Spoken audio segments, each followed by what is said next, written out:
All right, your 30 seconds begins right now. Let's confess the U.S. is a mess. We are a mess. Our country, one of the richest and most successful in the world, isn't even on the top 20 list of healthiest countries. Our TED Talk is about the fact that our country needs to step up their game and improve themselves. If we exercise or eat healthier, our country can bring themselves up to the very top of the list. One of the great things about using missions to teach is that students really get hooked right from the start. Something that we try to make really relatable to them.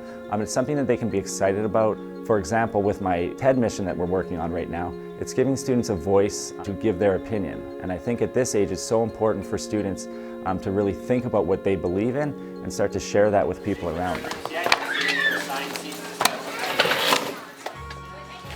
I think really the nice part about this was we were only given a general subject. We got to pick what we wanted to do inside it.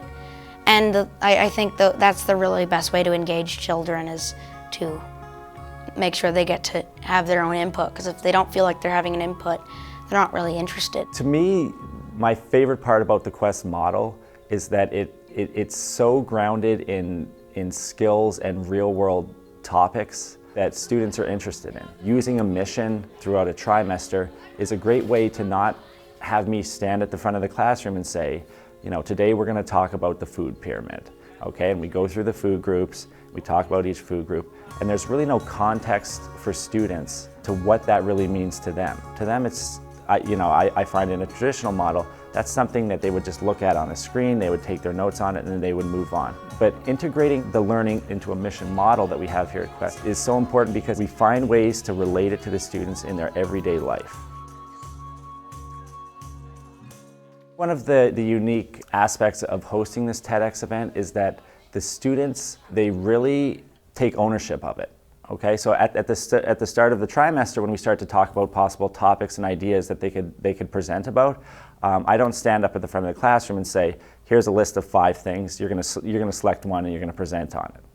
We work through a series of lessons where students start to identify interests and passions that they have that would be related to fueling their body.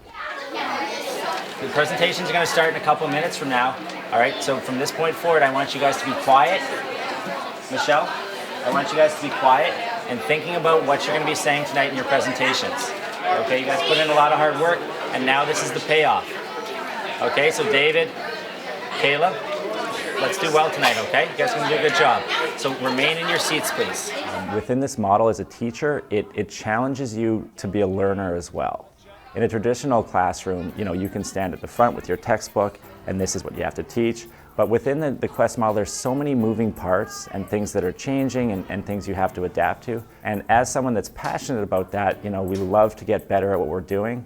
So I think that really piques a teacher's interest. And for the second year in the wellness domain, we are excited to be hosting TEDx Quest School. I'll admit, games are addicting, so what I believe you should do is cut down slowly. You might want to cut 5 of their 10 minutes a day, so you don't come off it too quickly. And then this meat is all gross. I have a plan to fix this. I call it the 10-mile plan. You read at least 10 miles every week, and that can be split up into running, biking, or swimming. Okay, so I know what you're thinking. I don't have enough time to run 10 miles. Raise your hand if you have a TV. Who has a TV? Raise your hand.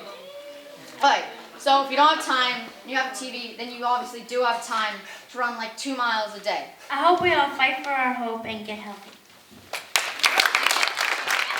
It was exciting to present your work to a group of people that you've never really known before, but it was nerve-wracking because you didn't know what they were going to say or react. We were really nervous before, and while we were presenting, we were giggling a bit, but it was really good. All the attention was on us. To me, the most interesting part of this trimester and this mission is when the students find that topic that they're interested in, and then they see this TED platform for them to voice their ideas on it.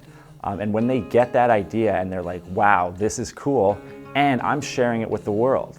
I was looking on the TED website yesterday, and they're approaching their 1 billionth view of their talks. So this is a massive platform, and I think when the students find what it is and they start working towards, being on this website, it's an amazing thing.